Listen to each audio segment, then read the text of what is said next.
Bonjour et bienvenue dans ce club Le Figaro Culture où nous recevons cette semaine Fabrice Lucchini. Autant vous dire qu'il sera question de littérature, de théâtre, de cinéma et surtout de cette langue française qu'il sert avec une constance et une exigence de tous les instants depuis plusieurs décennies. La preuve avec deux spectacles qu'il reprendra à l'automne et en janvier 2026. L'un consacré à Victor Hugo qui triomphe déjà depuis 1 an et demi et l'autre consacré à Émile Cioran, cet écrivain roumain exilé en France et qui a laissé des textes à la fois teintés d'un profond scepticisme et d'une grande drôlerie. C'est exactement ce que nous montre Fabrice Lucchini dans un merveilleux spectacle au Théâtre des Mathurins. Lucchini, Hugo, Cioran, la langue française, c'est tout de suite, c'est dans le club Le Figaro Culture.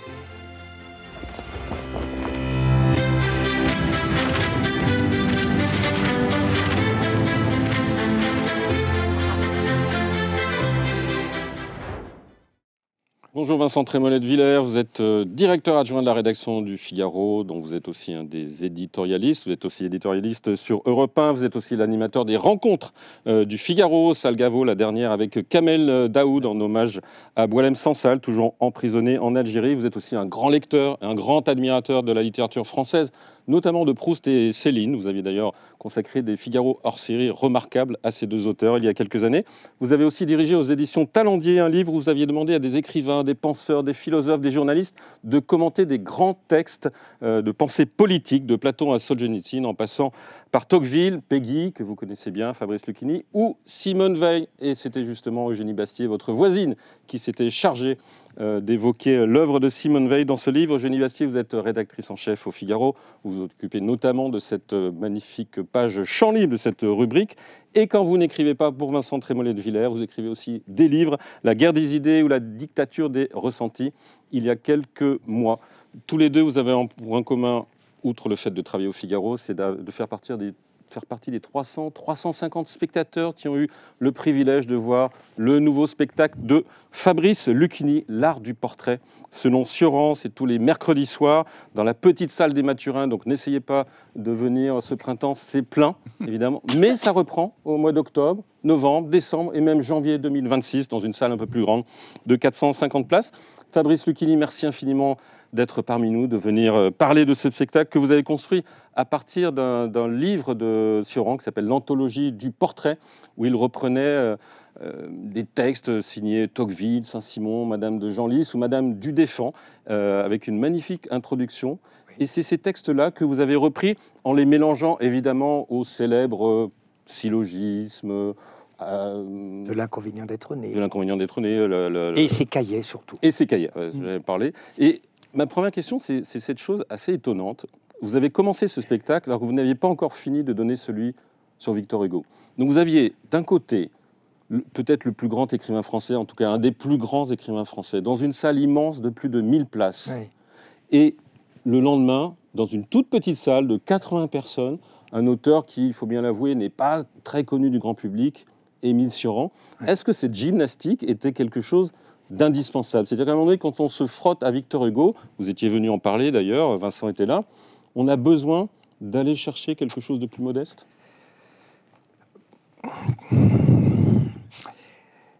C'est d'une telle puissance, Hugo. Ce que je vis avec Hugo depuis 2 ans maintenant est tellement... je n'ai pas usé de mots vides, mais ça emmène une suspension qui fait que ça ressemble à une représentation, je dirais presque... C'est plus du théâtre, puisque je joue dans un 600 et le dimanche dans un 1000, mais quand tu as 1000 personnes suspendues sur Hugo, eh ben là, on est dans cette incarnation de miracle chrétien quasiment, car c'est très, très important, Dieu, chez Hugo.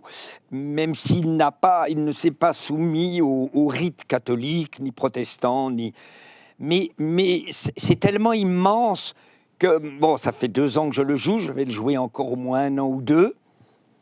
Eh bien, comme j'ai une nature extrêmement inconfortable et anxieuse, ben, il faut que je trouve encore autre chose à faire. Donc, ça faisait des années que j'adorais les cahiers de Cioran, qui est la partie du Cioran le moins prétentieux. Enfin, prétentieux. Il n'y a aucune ambition. Oui, c'est un journal un peu. Journal, un portrait de Beckett, un portrait de Ionesco, sa concierge, le comptable dépressif, tout ça, il raconte ça, comme ça, boum, boum. Et c'est le grand Sioran. Le grand Sioran. Et après, j'ai eu ce livre dans les mains. J'ai du mal à savoir. Autant je sais que pour le Hugo, c'est grâce à mon insomnie qui m'a fait me promener 1h30 jusqu'à la librairie qui s'appelle L'écume des pages, où je suis tombé sur un mec merveilleux qui s'appelle Guillaume Brun, qui n'en peut plus de la notoriété que je lui donne, puisque maintenant, ils l'ont mis au sous-sol, parce qu'il n'en peut plus. Il y a des jeunes femmes merveilleuses de 30 ans qui le photographient. Alors, ils ont mis un jeune homme à sa place, qui est un faux Guillaume Brun. Mais, oui, parce qu'ils ont mis un leurre, parce que lui, il n'aime pas. J'ai beau l'inviter, c'est le seul que j'invite, il ne veut pas venir voir. Mais comme il est très important, parce que c'est grâce à lui que je suis tombé sur Peggy, ce merveilleux livre qui m'a entraîné à comprendre pourquoi j'avais peut-être l'ambition de dire Beaux endormis, qui est pour Peggy un événement majeur dans l'histoire de la civilisation judéo-chrétienne, comme Proust l'a dit, comme Pierre Michon le dit. Eh bien, je vois d'où est venue l'origine d'Hugo. Par contre, là, le Sioran, je ne sais pas. Ce que je sais, c'est que je le parsemais dans plein de spectacles. Des phrases drôles du type, je sais pas moi, par exemple, je sais pas, n'importe laquelle, ne nous suicidons pas tout de suite, il y a encore quelqu'un à décevoir. Alors tu vois, ça met une ambiance. Mais de là à faire un spectacle sur Sioran, c'était inenvisageable. Et puis par le biais des portraits, il y a un Sioran qui abandonne sa langue. Il y a un Sioran roumain qui peut-être d'ailleurs a voulu faire effacer, a voulu peut-être oublier ces délires de jeunesse dans laquelle il est rentré dans une exaltation d'insomniaque, c'est ces termes, où il s'est mis à croire à la grande Roumanie, ça vous y connaissez beaucoup mieux que moi. Oui, la garde de fer, voilà, donc des gens complètement exaltés, bon, aux alentours de 20 ans, 22, 24, je sais pas, jusqu'en 40 peut-être. Moi, je ne suis pas un historien. Un peu avant, parce qu'il est arrivé en France en 37, 38. 38, donc, ouais. D'accord. Mais il est... Voilà, d'accord. Donc, et il s'est mis à abandonner sa langue. Et il s'est mis à accéder à la France par le génie de la nuance. Comme Nietzsche. Nietzsche qui dit « Il n'y a de psychologie qu'en France ». Croiser un Allemand peut retarder mon processus de digestion, dit Nietzsche. Il dit « Il n'y a de psychologie qu'en France ». Le génie de la nuance. Et le roumain, on peut peut-être contextualiser, exalté, qu'accru aux gardes de fer, machin. Eh bien, il abandonne tout. Et il se met à devenir un fan du XVIIIe siècle. Et quand il écrit comme La Rochefoucauld. Et d'ailleurs, il aura attaqué tous les moralistes, sauf un, Pascal. Impossible à attaquer Pascal. Là, il dit, Pascal, on n'attaque pas Pascal, mais quelqu'un qui dit, par exemple, juste une phrase. Madame de Dicourt, observe Saint-Simon, le grand idéal de Sioran, n'avait de sa vie dit du bien de personne qu'avec quelques mais terriblement accablants. Je veux dire, cette femme n'a jamais dit du bien sans ajouter mais. Et Sioran écrit merveilleuse définition non pas de la médisance, mais de la conversation en général. Et bien vous voyez, ça veut dire qu'il aime le 18e et il devient un homme qui, d'un état dépressif, pénible, parce que tout tourne autour de l'inconvénient d'être né, tu te rends compte qu'il a passé 40 ou 50 ans à tricoter, comme il n'a pas de transcendance, et qu'il dit de lui-même « Je suis un nihiliste à l'esprit religieux ». D'ailleurs, le journaliste américain qui est envoyé par le Times comprend pas très bien la phrase « Je suis un nihiliste à l'esprit religieux ». Ça, c'est un écho avec Flaubert. « Je suis un mystique au fond, mais je ne crois à rien ». Alors, Sioran va se mettre à vouloir cette camisole, il emploie ce terme, cette camisole de force qu'est le français, pour oublier la Roumanie, et voilà. Vincent Trémollet, ce spectacle sur Sioran, ça vous a étonné par rapport à ce que vous savez de Fabrice Lucchini, dont vous avez vu tous les spectacles? J'ai vu tous vos spectacles, je crois, mais j'ai trouvé dans celui-là les plaisirs de l'intelligence et de l'émotion, de la sensibilité qu'il y a dans tous vos spectacles. Mais là, c'est ajouté, à moi qui suis ignorant, le plaisir de la découverte, quand même, d'un auteur, de sa drôlerie. Et c'est la question que je voudrais vous poser, peut-être de l'intimité que vous avez avec lui. Je me souviens que sur Céline, vous aviez dit qu'en ouvrant Le Voyage au bout de la nuit, le passage où il se promène avec sa mère, vous vous étiez dit, ce passage a été écrit pour moi. Oui. Et on a l'impression que dans le désespoir qui devient drôle de Sioran, vous trouvez des résonances personnelles. Est-ce que c'est vrai ou pas? En tout cas, le spectateur a l'impression que c'est un compagnon de route depuis très très longtemps. Parce que les immenses pessimistes, tu ne peux plus être déçu, tu comprends? Il est tellement négatif. Et moi, j'ai une nature tellement négative. Je suis négative, quoi. C'est monstrueux. Je suis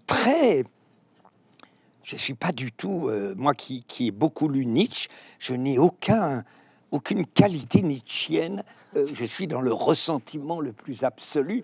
Je suis dans les passions tristes et j'ai une passion pour la négativité parce que c'est plus drôle que les positives. Et comme on est dans une époque d'imbécilité positive, comme dirait Muret, cette phrase merveilleuse.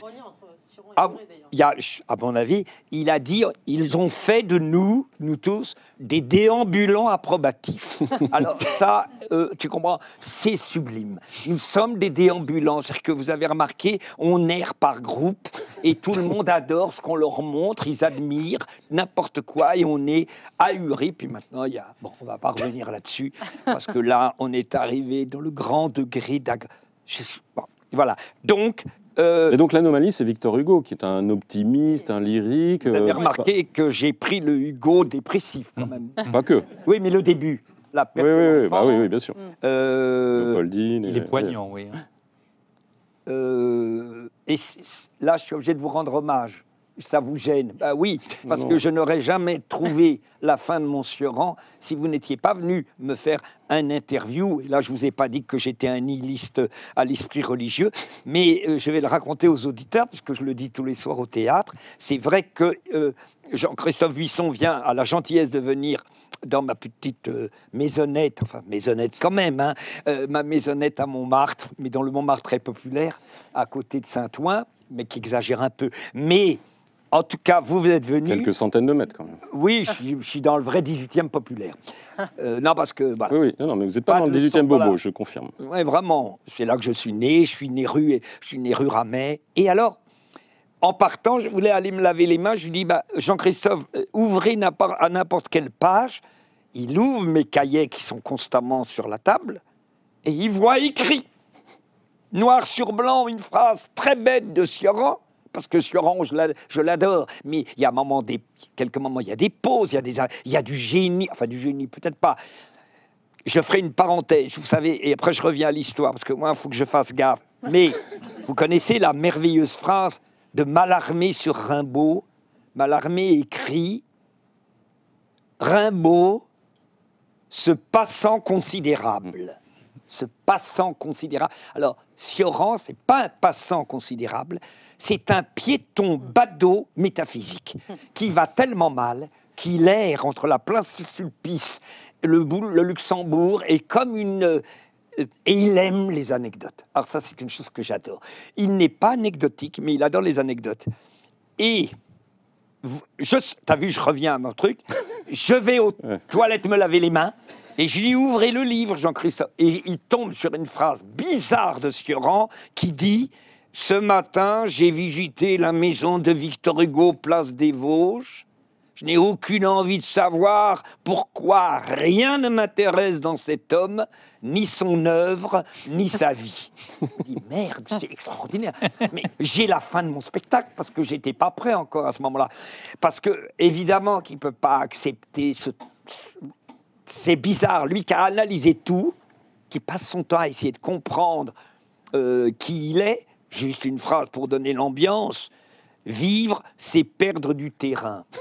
Et il y en a une autre terrible, dire que tant et tant on réussit à mourir. Presque jaloux. Non mais vous vous rendez compte cette phrase? Dire que tant et tant on réussit à mourir. Donc ce bonhomme passe son temps à aller mal, allait très très très mal. Et évidemment, dernière anecdote, on n'y peut rien, ne cessait de répondre cette nonagénaire. Et tout ce que je lui disais, elle répondait, on n'y peut rien, on n'y peut rien. Dans l'espoir de lui arracher quelque autre réponse, je continuais avec mes appréhensions, mes plaintes, n'obtenant d'elle que le sempiternel. On n'y peut rien, on n'y peut rien. Je finis par en avoir marre, je m'en allais, irrité contre moi, irrité contre elle. Mais quelle idée de s'ouvrir à une imbécile. Mais en sortant, une fois dehors, revirement complet. Mais la vieille avait raison. Comment n'ai-je pas saisi immédiatement que sa rengaine renfermait une vérité la plus importante, sans doute, puisque tout ce qui arrive la proclame et que tout en nous la refuse. Non, mais c'est un moraliste. Eh bien, pourquoi il a dit du mal d'Hugo? Il a tort. Il a tort parce que quand je fais la fin de ma lecture sur les 2 portraits, Talleyrand, le diable boiteux, et Robespierre, là, Par Hugo, donc. on a envie de lui dire, on t'aime. Vous savez pourquoi il ne voulait pas qu'on l'appelle Émile Cioran?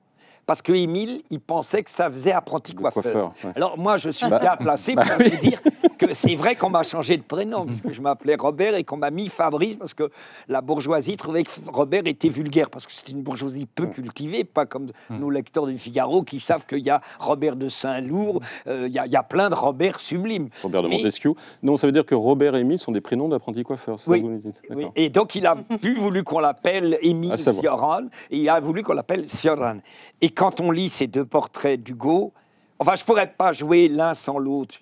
Et c'est pour ça que je joue une fois par semaine, et 2, et le Hugo est immense. Et lui, Cioran, c'est une musique de chambre. Vous savez, Nietzsche dit cette phrase merveilleuse. Ils ont inventé, les Français, cette musique de chambre unique dans l'histoire de la civilisation. Ça s'appelle la psychologie. Les Allemands sont incapables. Stendhal est une invention française. Il ne pourrait pas y avoir l'équivalent d'un Stendhal. Et c'est pour ça qu'il déteste Flaubert en disant... Parce que Flaubert a dit « Je n'écris je n'écris bien que quand je suis assis ». Et lui a répondu « Cul plombé, moi je n'écris que quand il y a une force musculaire qui m'envahit. Et là, mes pensées sont bonnes que si elles sont le produit de ma force musculaire. Toi, tu es un cul plombé. » Donc il a... Vous savez, là, comment il s'appelle et après, je vous laisse parler quand même, parce que je me lance dans des trucs, moi. Mais comment il s'appelle? Léoto. Léoto, malgré mes antidépresseurs, ça continue à fonctionner. Léoto disait je hais Flaubert et j'adore Stendhal. Enfin, la haine de Flaubert de Léoto est délirante. Moi, j'adore Flaubert et je me sens même plus proche de Flaubert que Stendhal. Mais je connais moins bien Stendhal, mais je suis fou de Flaubert et ils n'ont pas compris que... Enfin, peu importe. En tout cas, vous avez compris la fluidité, Nietzsche qui était fou de Stendhal. Eugénie, qui est une grande admiratrice de Flaubert par ailleurs. Ce spectacle. Et moi, ce que j'ai particulièrement apprécié aussi dans ce spectacle, c'est que vous nous faites découvrir Cioran, mais aussi d'autres personnages, et notamment une femme que je ne connaissais pas, Madame de Genlis, qui était une grande salonnière du 18e, femme de lettres, moraliste quelque part, grande épistolière, et dont à laquelle Cioran a évoqué dans son anthologie du portrait. Et vous racontez le portrait qu'elle-même fait de Rousseau, qui est absolument extraordinaire. Et je me suis demandé justement, en vous écoutant parler de ces salons du XVIIIe siècle, et même de l'amour qu'a Cioran pour ce XVIIIe siècle, si vous-même, Fabrice Lucchini, n'étiez pas un homme du XVIIIe siècle au fond. Égaré au XXIe. Égaré au XXIe, c'est-à-dire un homme qui avec ce siècle de la langue, des salons, d'une légèreté teintée finalement d'ennui et de passion, de l'extrême sophistication. Je trouve que j'ai une révélation pendant ce spectacle. Je me suis dit, Fabrice Lucchini est un homme du XVIIIe siècle. En tout cas, c'était un siècle sans Bourdieu. Oui, ça c'est sûr. Bourdieu, en gros, c'est l'homme qui dit qu'il n'y a que dominant-dominé et qu'on est dans des habitus de classe. Hein. moi, manque de bol, il s'est planté pour moi, même s'il intègre les exceptions. Parce que moi, je viens d'un milieu où on mangeait sur du formica, et la thèse de Bourdieu, c'est qu'on bouffe que sur du formica quand on a connu du formica. Sauf que moi, j'adorais le formica, parce que c'était lié à ma maman. Il était bleu clair, mon formica. Mais je suis devenu apprenti coiffeur à 13 ans et demi. Je ne vais pas le raconter, ça fait des 1000 fois que je le raconte.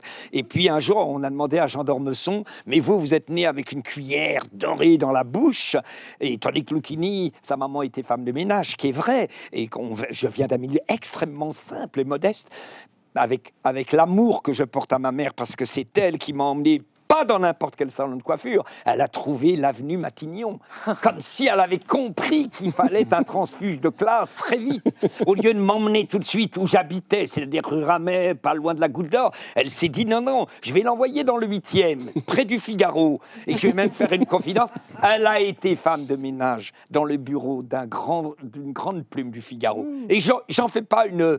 Vous savez, il ne faut pas non plus faire « je viens d'un milieu ». Vous avez remarqué, maintenant, tous les acteurs disent « mais moi, je viens d'un milieu très, très pauvre, encore plus pauvre que toi ». Non, moi, c'est plus pauvre. Mais moi, je suis né dans le 94, 93. C'est le quartier. Oh non, moi, je suis né... Non, et tout le monde est né, mais de plus en plus bas. Alors, le mec oserait dire « je suis né dans le 16e ». Oh, saloperie, va. Donc, moi, je suis vraiment né rue Ramet, entre la Goutte d'Or et Jules Geoffrin. Et le 18e. Le 18e. Arrondissement, siècle. Alors, je suis né dans le 18e. Et vous me dites que vous avez rejoint le 18e. Je suis... En tout cas, disons que ce qui m'amuse, peut-être, c'est la brutalité de l'entreprise destructrice de notre époque. Ça, Flaubert en parle très bien. Sans faire l'intello qui souffre, que personne ne lit, tout ça. Je n'ai pas du tout envie de rentrer dans le passéisme. Mais...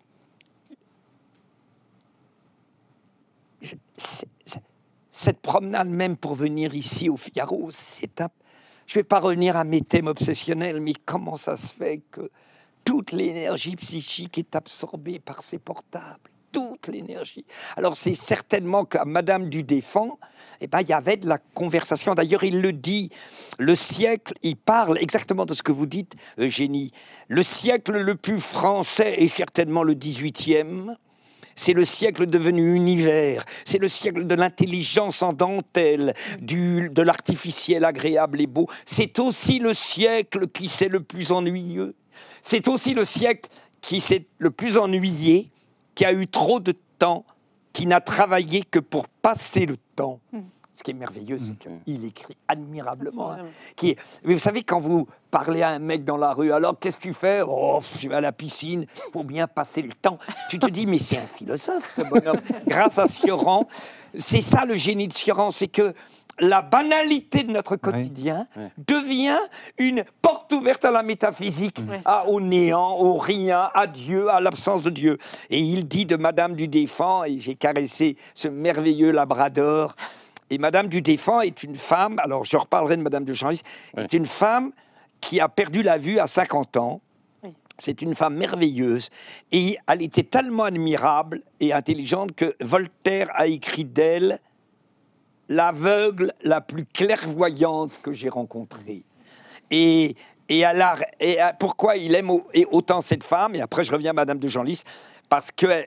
elle écrit, c'est très étonnant, je ne trouve en moi que le néant. C'est très pascalien.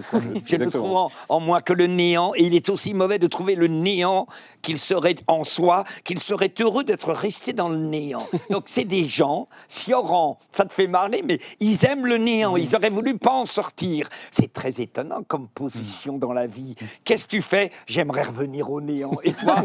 Moi, je m'emmerde, alors j'aimerais mieux le néant. Et comme toute notre vie, et pour échapper à cette question, les gens qui chassent, les gens qui pêchent, les gens qui refont... Parce que je me suis beaucoup posé la question de la retraite.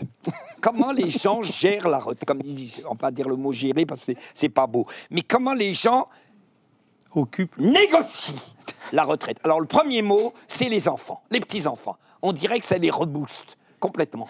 Hein, parce qu'ils veulent être à la retraite. Mais moi, par exemple, à 73 ans, c'est pas bon pour moi, la retraite. Donc c'est pour ça que je continue modestement. Et maintenant, j'ai essayé de vous parler quand même de la vraie personne, c'est Madame de Genlis. de Genlis. Donc elle a été la maîtresse de... Bien de Louis, enfin du Philippe et l'égalité. Oui, mais un truc plus concret que Philippe Égalité. Bah, le duc de Chartres, mais c'est la même chose. Oui. Ah bah, Bah, c'est la même chose. on avance C'est un pas, Orléans, non. quoi. Mais... Orléans. Ah bah voilà. Bah, duc d'Orléans, mais Orléans, on voit qui. Bon d'accord, on voit un peu mieux. Ça a été... Après Orléans, il y a eu qui avant Napoléon III? avant Napoléon III, bah, il y a eu Non, Louis-Philippe. Non, il y a eu... elle a été la maîtresse de ce duc d'Orléans-là, qui deviendra Philippe Égalité et qui sera Vous votez guillotiné, et elle a élevé ses enfants. Et parmi les enfants de Philippe Égalité se trouve le futur Louis-Philippe, roi des Français en 1830. C'est elle qui l'a élevé. Bien sûr. Eh bien, cette femme, elle a fait ce portrait. Ça me rassure parce que ma fille, c'est le seul moment où elle a décroché complètement. Elle me dit Jean-Jacques Rousseau. Je dis mais Jean-Jacques Rousseau, ça obsède les gens qui viennent me voir parce que Rousseau, c'est en gros, c'est le héros des révolutionnaires. En un mot, c'est la société est mauvaise et ça a rendu l'homme mauvais. Parce que si la société n'était pas mauvaise, l'homme serait merveilleux. Donc, évidemment, Parce qu'il est naturellement bon. il est naturellement bon. Donc ça a détruit Freud, ça détruit Nietzsche, ça détruit Sioran, puis ça détruit Schopenhauer, ça détruit les grands pessimistes. Bon. Alors, vous voulez que je vous le fasse en résumé, comme Oui. chez Finkielkraut? Ah bah oui. Ah non, non. Un peu non. plus- Ah oui. Un peu plus Avec un développé. peu de la En langue. prenant votre temps, quoi. Ah bah c'est merveilleux. Parce que Madame de Genlis, juste pour préciser, et ce que vous dites dans le spectacle, elle a vécu 40 ans avant la Révolution. 1789. Et 40 ans après, cette longévité qui lui permet d'avoir aussi bien connu Rousseau que Louis-Philippe, roi des Français. Alors c'est impressionnant parce que c'est une langue, je vais vous le dire avec tout le respect que j'ai pour elle, c'est pas une grande langue. C'est pas Saint-Simon. C'est marrant, c'est pas Saint-Simon, Madame de Genlis. C'est une langue assez plate, Simple. simple, narrative. Pourquoi je gueule? Narrative. Tu veux le texte? Bah Un oui. petit bout. Bah oui. Rapidement. Le début. Jean-Jacques Rousseau venait presque tous les jours dîner chez nous. Et je n'avais remarqué en lui, durant 5 mois, ni susceptibilité, ni caprice, lorsque nous pensâmes nous brouiller pour un sujet bizarre. Bon, je vous fais un petit raccourci, puis je reviens au texte. Il adorait une sorte de vin qui s'appelle le vin de Sillery. C'est un vin couleur pelure d'oignon. Un vin de couleur violette, en gros. Hein. Ça, c'est moi qui parle, c'est plus elle. Hein. Couleur d'oignon, l'oignon, c'est quelle couleur? Bah, il y a plusieurs couches. Donc, Ah bon, Pas de alors marron, disons, violet. qu'est-ce que blanc, vous diriez un peu. comme couleur? Moi, j'avais pensé plutôt à du marron, mais. Du marron. Ça, c'est un vin couleur marron. Moi, je suis complètement Genre un Pinot, quoi. démocrate. Tu veux marron, je te mets du marron. Très bon alimenteur. C'est comme ça que j'imaginais. Tu veux marron, ben, on prend du marron. Alors, mon mari, Monsieur de Genlis, parce que je commence à le savoir par cœur, Monsieur de Genlis lui a proposé de lui en envoyer quelques bouteilles. Jean-Jacques Rousseau a dit, écoute, ça me ferait très plaisir. Là, je vais vous faire de la langue moderne, puis je reviens à la langue du 18e. Eh bien, ça me ferait très plaisir que tu m'envoies 2 bouteilles. Hein. Et il n'a pas entendu ça, Monsieur de Genlis, le mari. Il lui a envoyé 25 bouteilles, ce qui a rendu hystérique Rousseau, parce qu'il trouvait ça épouvantable qu'on lui envoie 25 bouteilles. Moi, j'ai demandé à Patrick Dandré, grand spécialiste, Ouais, bien sûr. est-ce que c'est une faute d'envoyer 25 bouteilles? Et il me répond, au 19e, ça aurait été une faute, pas au 18e. Et là, j'ai trouvé ça génial. Donc, au 18e, 25 bouteilles, c'est bien. Au 19e, c'est pas bien. C'est vrai que 25 bouteilles, tu sais plus où les foutre. Tu vois, 25 Oui, bouteilles. mais de il pense pinard. lui faire plaisir quand Il même. pense lui faire plaisir, Ouais. mais ça le rend hystérique. Il le hurle. Je ne vous référerai plus jamais de ma vie. Vous êtes une horreur. Je ne supporte pas. J'ai appris qu'en réalité, il ne supportait pas d'être pris pour un pauvre. Voilà. Et il a cru qu'on lui faisait. Bon, alors. Monsieur de Genlis dit à Madame de Genlis, écoute, puisque vous n'êtes pas complice de mon impertinence, Jean-Jacques Rousseau, peut-être en faveur de mon innocence, dit Madame de Genlis, pourrait consentir à revenir. Je comprends pourquoi vous aimez cette langue. Pourrait consentir à revenir. T'as vu, c'est étonnant. Pourrait consentir à revenir. Ça a l'air de rien, mais C'est beau. il consent à revenir. C'est-à-dire à redevenir copain. Consentir à revenir. Copain, compagnon, ça veut dire celui avec Les qui on copains. partage le pain. Voilà. Nous l'aimions et nos regrets étaient sincères. J'écrivis donc une assez longue lettre que j'envoyais avec 2 bouteilles de ce vin. Alors, il s'avère que Jean-Jacques Rousseau se laissa toucher. Il revint, il eut beaucoup de grâce avec moi, mais il fut glacial avec mon mari. Ça, il ne lui a jamais pardonné. 2 mois après, figurez-vous, Eugénie Bastier, Monsieur de Sauvigny, grand auteur de la Comédie Française, qui est un grand ami de Rousseau et des grands amis de Madame de Genlis, oui, donna à la Comédie Française une pièce intitulée Le Persifleur. Jean-Jacques Rousseau nous avait dit qu'il n'allait point au spectacle, qu'il évitait avec soin de se montrer en public, mais comme il paraissait aimer beaucoup Monsieur de Sauvigny, je commence à comprendre pourquoi il y a une langue. J'ai cru qu'elle était plate, je me suis trompé. Elle est précise, elle n'est pas musclée, mais elle est belle. C'est une belle langue, vous aviez raison. Et efficace. Elle est efficace, tu dirais? Ah oui. Je le pressais donc de venir... Alors, je savais qu'il paraissait aimer beaucoup Monsieur de Sauvigny. Je le pressais de venir avec nous à la première représentation de cette pièce. Et il y consentit. Parce que d'abord, on m'avait prêté une loge grillée. Une loge grillée. Une loge grillée, tu sais, une loge où tu vois le public, mais le public ne te voit pas. Une loge grillée. Ils sont adorables, ils me regardent. Une loge grillée. Vous avez compris? Excusez-moi, je vous tourne le dos, mais je ne peux pas. Une loge grillée, d'accord. Et il y consentit. Et en plus, il y avait un escalier personnel. Donc le Jean-Jacques Rousseau, il a beau être le moteur de la Révolution française, il aime bien les privilèges parce qu'il veut bien venir que parce qu'il y a un petit escalier perso. Je le comprends. Une petite parenthèse. Vincent Trémollet me disait, mais est-ce que c'est lourd la notoriété de ça? J'ai dit, écoute, on va quand même pas se plaindre, comme dit Belmondo, c'est quand plus personne te prend en photo qu'il faut commencer à s'inquiéter. Mais il y a un avantage. Indépassable, tu as toujours une place au restaurant. Et ça, c'est pas nul. C'est-à-dire qu'on trouve une place. Ah, mais n'importe qui, hein. Comme disait Finkielkraut, à la grande époque, c'était l'excellence qui créait la notoriété, et maintenant, c'est la notoriété qui crée l'excellence. Donc, on revient à Madame de Genlis. Donc, il fut convenu que je le mènerais à la Comédie, et que si la pièce avait du succès, eh ben, nous sortirions un petit peu avant l'entracte, et puis nous dînerions ensemble. Nous arrivons... Alors là, il vient à la maison vers 5 heures, et nous nous retrouvons dans la voiture. Et là, Rousseau me dit en souriant, et ça, alors là, vous avez raison, me dit en souriant que j'étais bien paré pour rester dans une loge grillée. J'adore cette phrase. Je vous trouve bien paré. La prochaine fois, vous direz, vous, aux femmes avec qui vous êtes, je vous trouve bien paré pour aller au Figaro. Bien paré. Et moi, je lui répondis sur un ton très simple que je me suis paré pour vous. C'est génial. Je me suis bien paré pour rester dans une loge grillée. Mais Madame de Genlis répond, je me suis paré pour vous. Tu vois la qualité de rapport des gens à cette époque-là, quand même. Hein, c'est, oh, tu t'es pas maquillé, oh, t'as une gueule de cul. Hein. Mais oh, j'ai pas eu le temps de me maquiller.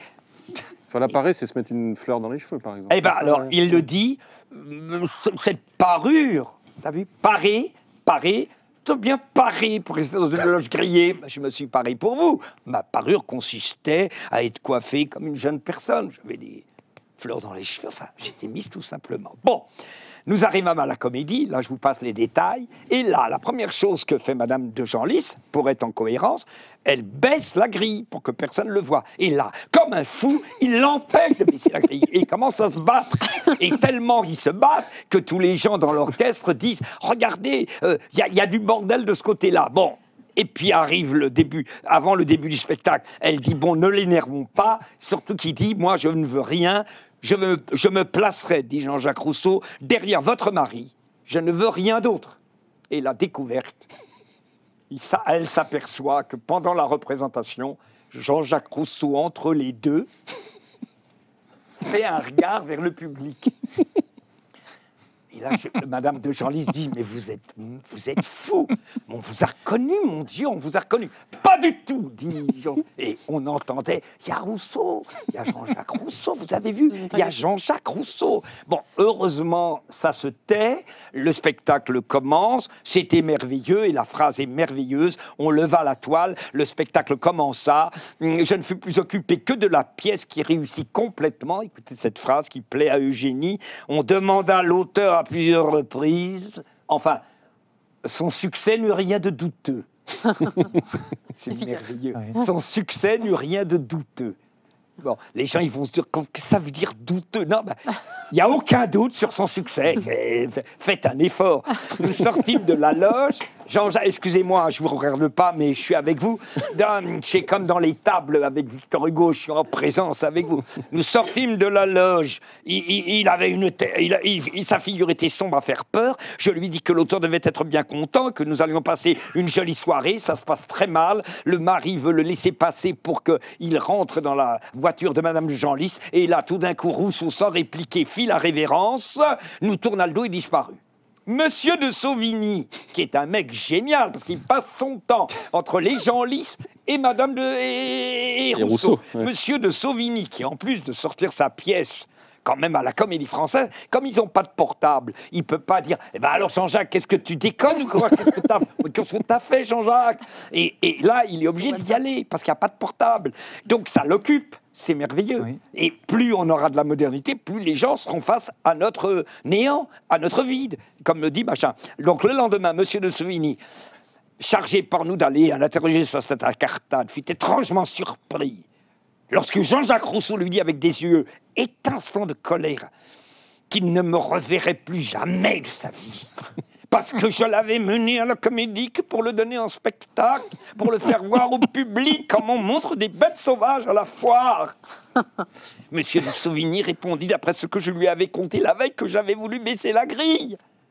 Jean-Jacques Rousseau dit que non, je l'avais très faiblement proposé.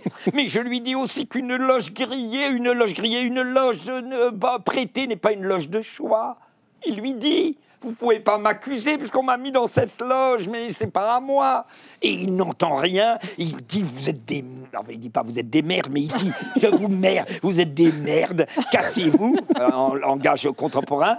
Et elle dit ce récit me choqua tellement de mon côté, je ne voulus pas faire la moindre démarche pour ramener un homme si injuste à mon égard. Et c'est là où c'est un peu explicatif, mais merveilleux. D'ailleurs, il m'était prouvé qu'il n'y avait nulle espèce de sincérité dans ses plaintes. Le fait est que dans l'espoir d'exciter une vive sensation, il avait voulu se montrer et que son humeur n'était causée que par le dépit de n'avoir pas produit plus d'effet. J'adore la dernière phrase. Ouais. Je ne l'ai jamais revu depuis. Et vous savez ce qu'a été la révélation, et ça je le dois à son émission, parce que Voltaire a Jean-Jacques Rousseau a écrit « Et nous aimerions autant ne pas être, que de n'être pas regardés. » C'est Rousseau qui écrit ça. Parce alors, que moi, et il a écrit ça. Il sait de quoi il parle, en l'occurrence. Alors, ce qui est merveilleux, c'est... J'ai demandé à Patrick Dandré, mais c'est un portrait à charge. Est-ce qu'il est possible qu'un mec du niveau de Jean-Jacques Rousseau, qui a écrit les Confessions, qui a écrit Rêverie du promeneur solitaire, comme un couillon, un peu comme les Deschiens, tu sais, entre François Morel et qui se mettent au milieu. Eh bien, manifestement, Patrick Dandré m'a dit, il était terrible au niveau psychologique. Il m'a résumé cette phrase par un mot. C'était un misanthrope assoiffé de reconnaissance. Et c'est la phrase de Nietzsche. Ouais. J'ai cru voir de grands hommes et je n'ai vu que des singes de leur propre idéal. Ouais. Ce qui est incroyable, c'est la drôlerie des textes de Sioran. Et les textes qu'il reprend et ces portraits-là qui sont drôles. C'est même à se demander s'il n'a pas trouvé un tel ressort comique dans le désespoir qui va au bout à chaque fois en se moquant un peu du monde. C'est-à-dire que c'est une technique, non? Ah oui. Vous voulez dire, en gros, les phrases quand il rencontre le comptable, par exemple, il y a un comptable dépressif. Tu t'imagines, pour qu'il le définisse comme dépressif, c'est que le comptable, il doit y être vraiment, tu vois. Le mec a passé 50 ans de sa vie à écrire L'inconvénient d'être né, Syllogisme de l'amertume, sur les cimes du désespoir, et il trouve un comptable encore plus flippé. Il a 75 ans, il se plaint constamment, et le pauvre Sioran lui dit en passant dans l'escalier... Oh, mais il faut prendre les choses avec philosophie. T'imagines, s'il en est réduit à ce lieu commun, alors qu'il a été prof de philosophie quand même. Il a fait une thèse qu'il n'a jamais accomplie sur Nietzsche et Kierkegaard. Et là, il regarde cet homme et il dit, il faut prendre les choses avec philosophie. Et là, ce qui est merveilleux, c'est que le comptable répond obligatoirement. Et il a rajouté, Sioran, de l'importance des adverbes. T'imagines le dialogue à la Beckett? Ah, il y a de l'absurde. Et le passage que vous citez dans le spectacle sur la nullité. Est-ce que vous pouvez nous dire l'ennui? Ah oui. La définition de l'ennui. La Oh, là, c'est la définition plus de belle des l'ennui choses. avec l'usage du mot nul, dont il voit l'effet comique, évidemment. Alors, l'ennui, Madame Dudéfend a pratiqué l'expérience la plus terrible qui existe, qui est celle de l'ennui. S'ennuyer est pire que de peiner, dit Sioran, parce que là j'ai intérêt à bien préciser, même au fond d'une mine. Tu vois, il va loin hein, en ce moment. S'ennuyer est pire que peiner, même au fond d'une mine. S'ennuyer, écrit Sioran, c'est enregistrer la nullité de chaque instant avec la certitude que le suivant sera pire encore. Et ça continue avec Pascal.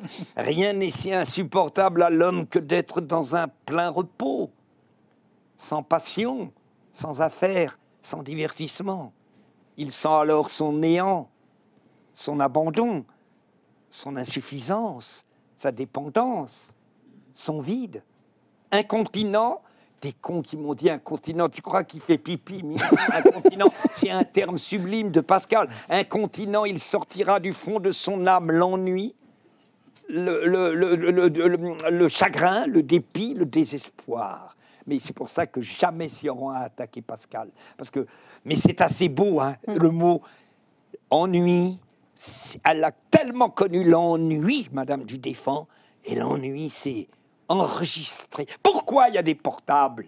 Pourquoi? Moi, j'en suis une victime.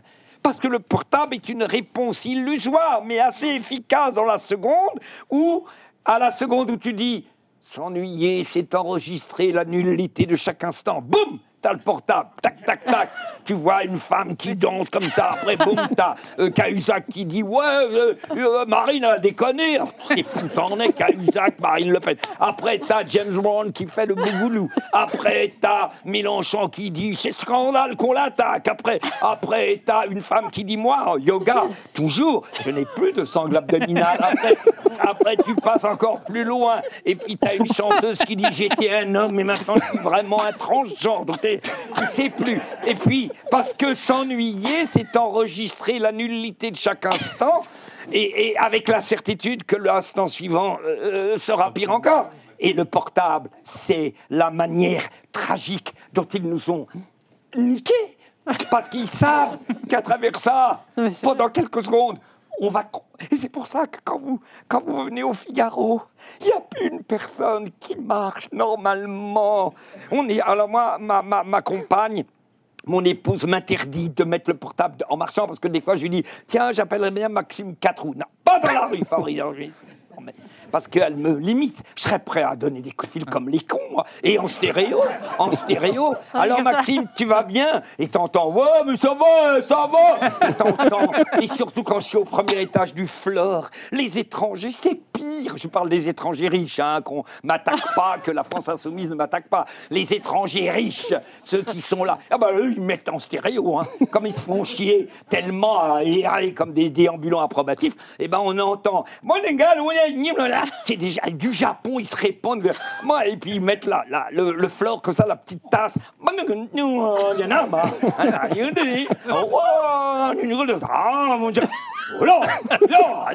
j'adore le japonais. J'adore, c'est organique. Tu sais, mon prof de théâtre, en coché Odette Lord, disait qu'il fallait travailler le hara. Le hara, c'est l'endroit où les grands japonais travaillent. Je fais rire Eugénie Bastille aux larmes. On se croirait dans un salon de Madame du Défend. Je suis devenue Madame du Défend, c'est ahurissant. Voilà. La disparition du silence est un indice annonciateur de la fin, disait Sioran. Et c'est ça le portable. Bien joué. Tout ce qui vit fait du bruit. Quel plaidoyer pour le minéral. Eugénie. Non, mais au-delà du pessimisme et de la drôlerie, ce que vous partagez avec Sioran, c'est aussi la capacité d'admiration. C'était un grand admirateur, comme vous. Oui. Vous êtes un grand admirateur, vous savez nous faire partager vos admirations. Ouais. Est-ce que ce n'est pas un point commun fondamental que vous avez avec Sioran, cette capacité d'aller chercher des auteurs, de les faire partager, de les faire aimer? Ça m'a frappé dans le spectacle. Enfin, je pense que c'est un point commun. Vous êtes des pessimistes admirateurs. Ah oui, ça me touche beaucoup. C'est mieux que déambulant à propos. ça me touche beaucoup ce que vous dites, parce que je veux pas faire, mais on a besoin du retour. Le métier de comédien tâtonne derrière le numéro un peu hystérique comme ça, où on s'amuse ensemble. Mais mon métier, c'est de tâtonner. Je ne sais pas où j'allais, là. Surtout, je l'ai joué 4 fois. Il va s'élaborer. Il va, comme a dit très bien Vincent Trémollet de Villers, ça s'organise avec le public. Je vois ce dont ils sont capables de recevoir. Je sais que, par exemple, vous avez trouvé qu'il y a trop la notion d'ennui. Donc, je pense à vos observations. Je ne suis pas du tout arrogant et je pense que les critiques, bon, j'ai du bol, elles sont merveilleuses. Donc, c'est facile de les écouter. Mais vous aviez conscience de cette puissance comique de Sioran quand vous avez construit le spectacle? Vous vous rendez non, compte? pas du tout, mais là, j'ai un peu mis la pédale, parce que là, ça devenait... Là, maintenant, je suis un peu plus austère quand j'arrive. Même au-delà de ce que dit Jean-Christophe. Et alors, je vous réponds. Hein. Et alors, on va mêler les deux. Est-ce que vous pouvez nous expliquer comment, avec un spectacle qui est fondé sur le néant, le désespoir et l'ennui, les spectateurs ressortent avec une joie pleine, et qui n'est pas une joie mauvaise? C'est-à-dire que ce n'est pas une espèce de ricanement dans le ricanement. Ouais. Ah, ça n'a rien à voir avec le ricanement. C'est réjouissant.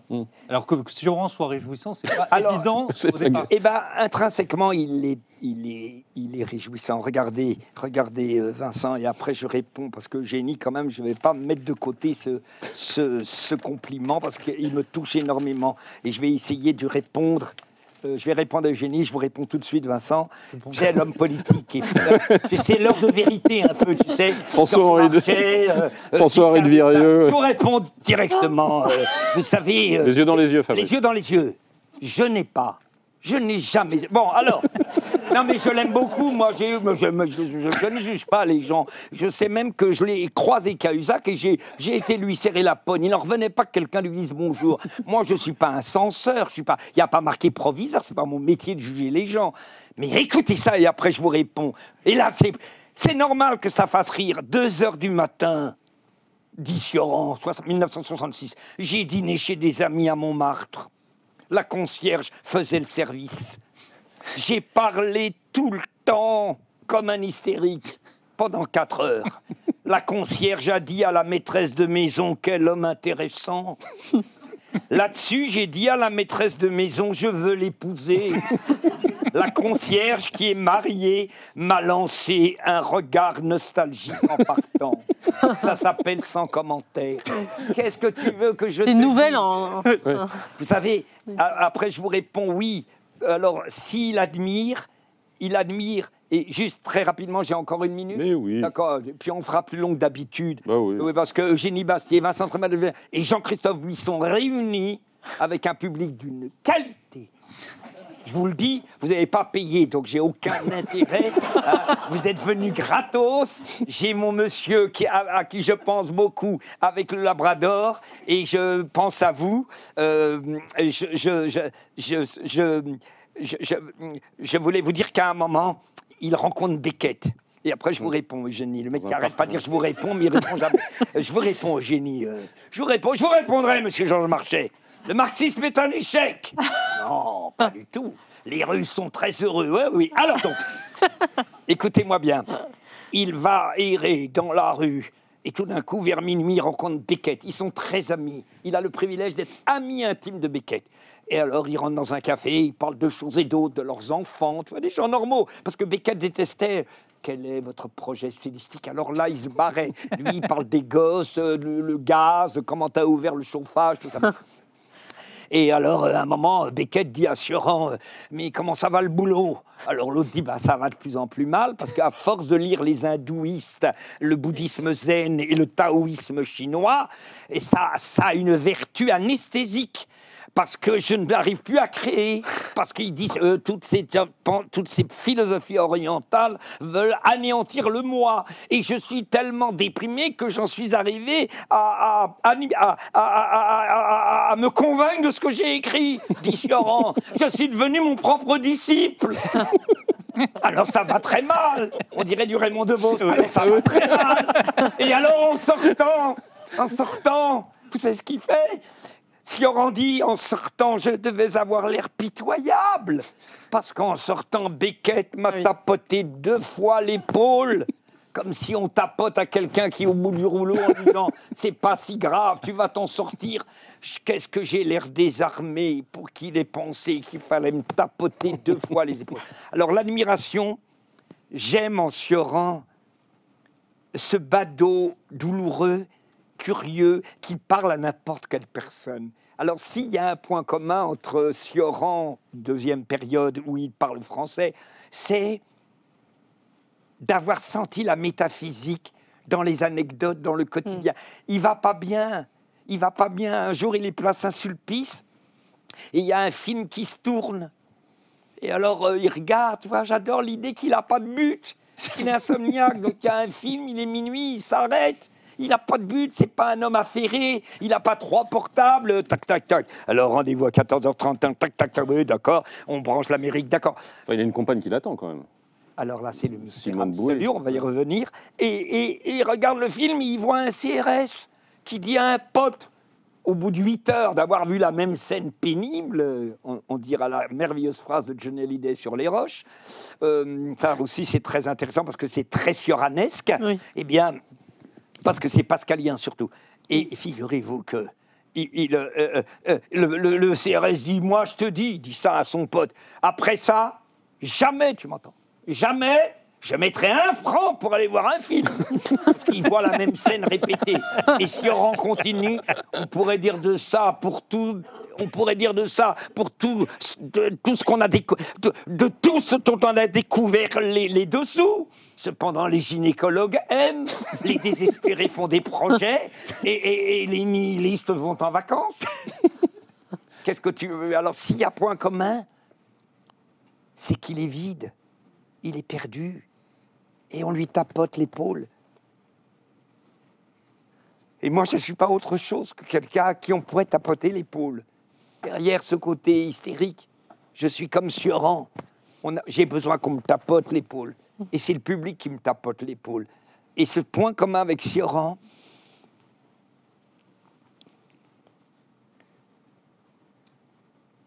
oui, c'est un mal-être. Je ne vais pas faire comme tout le monde. Je vais très très mal, etc. Non, mais en tout cas, écoutez, par pudeur, je vais vous raconter la merveilleuse réplique de Johnny Hallyday. Un jour, en pleine nuit, je lui dis, dis donc, Johnny, ça fait quand même 1 mois et demi qu'on tourne, est-ce que tu as vu des roches? C'est pour Jean-Philippe, hein, le film. Voilà. Alors que je dise au public, les roches, c'est les petits bouts que les cinéastes regardent le lendemain, ce qu'on appelle les bouts. Romer, qui ne voulait pas qu'on dise du franglais, disait, je vous interdis de dire les roches. Alors les gens disaient, mais qu'est-ce qu'on va dire alors? Vous dites, on va voir les bouts. Alors les gens disaient, on va voir les bouts. Alors on allait voir les bouts. Et comme son nom l'indique, les bouts, c'est toutes les scènes. Par exemple, si on avait tourné ensemble, là, tous les 3, il y aurait 1 heure sur vous 3 et 1 heure sur moi. Et après, le montage fait que ça serait vivant. Mais les roches, c'est à l'état brut où on voit Eugénie Bastier, Vincent Trémollet-Villers et Jean-Christophe Buisson, Vincent Trémollet-Villers, et qu'on les voit tous les 3 et qu'on regarde ça pendant 2h15. C'est parce que c'est pas monté, tu vois ce que je veux dire. Oui. Alors je dis, mais dis-moi, est-ce que tu as vu des roches? Il était 3h30 du matin. Et il m'a dit, j'aime pas beaucoup les roches. J'aime pas beaucoup les roches parce qu'il avait une obsession du mot parce que. Parce qu'il relançait ses neurones pour lancer le parce que. Tu vois ce que je veux dire? Il répétait toujours, j'aime pas beaucoup les roches. Et là, il passait sur la fesse gauche. Tu vois, ça, j'aime pas beaucoup les roches. Alors, il y avait au milieu un raclement merveilleux. C'est que par amour que je parle. J'aime pas beaucoup les roches. Passage sur la fesse gauche. J'aime pas beaucoup les roches parce que c'est toujours la même scène. Surtout que j'ai déjà joué. Mais c'est pascalien. C'est que personne n'en a parlé. Johnny, il est l'ennui. Il s'ennuie. Oui. Parce que rien n'est si insupportable à l'homme que d'être en plein repos, sans passion. C'est pour ça qu'il passait son temps à faire des grands zéniths. Un jour, il m'a dit cette phrase étonnante. Il m'a dit, je comprends pas pourquoi tu es toujours dans le même théâtre pendant 1 an. Je dis, ben, moi, ça m'embête pas. Moi, je fais des zéniths. C'est toujours les mêmes. Mais il y a la voiture entre entre le Zénith de Nantes et le Zénith de Toulouse. Donc j'ai l'impression d'aller ailleurs. Alors que c'est le même Zénith. Donc je vois pas. Voilà pourquoi. Johnny est un pascalien et ça me rappelle que la première fois que je vous ai rencontré, c'était un interview de Johnny. Oui, tous les deux. Vous êtes dans ma vie Jean-Christophe Bisson, Vincent Trémollet de Villers, Eugénie Bastier. Je voudrais que les gens comprennent que ces gens qui ne sont pas des gauchistes sont vivants, chaleureux, bien élevés et merveilleusement cultivés. Il n'y a pas qu'une doxa marxiste-léniniste, et il y a une doxa à Tocqueville. Et j'ai fait copain avec un autre de votre bande que j'adore, spécialiste de Raymond Aron. Bavrez. J'adore Bavrez. Ah, le Bavrez. Alors évidemment, il faut être en forme parce qu'il est pointu. Tu vois, mais quand tu te nourris de Bavrez, il t'envoie du Tocqueville. J'ai des bouquins à lire cet été, moi. Tocqueville. Merci beaucoup, Fabrice. On a commencé par Suron, on a fini par Johnny Hallyday, Nicolas Bavrez. C'est dire si nous sommes larges d'esprit. Je rappelle l'art du portrait selon Suron au Théâtre des Mathurins du 22 octobre au 17 décembre 2025 et prolongation à partir de janvier. Plutôt janvier. Hein. Plutôt janvier. Parce que là, ah oui, surtout après l'émission. Et Lucchini, dit Hugo, au Théâtre des Bouffes parisiens du 20 octobre au 16 décembre, puis au Théâtre de l'Atelier. À l'Atelier, à partir de janvier. Donc démarrer janvier 2026. Et après, il se passera plein de choses en janvier 2026. Vous en saurez plus bientôt. Lucchini et Le Figaro. Merci beaucoup Vincent Trémollet de Villers. Merci Eugénie Bastier. Merci mille fois Fabrice Lucchini. La semaine prochaine, on parlera de cinéma avec Régis Varnier, le réalisateur. D'ici là, une très bonne soirée et une très bonne semaine sur le Figaro TV. Bravo. Bravo.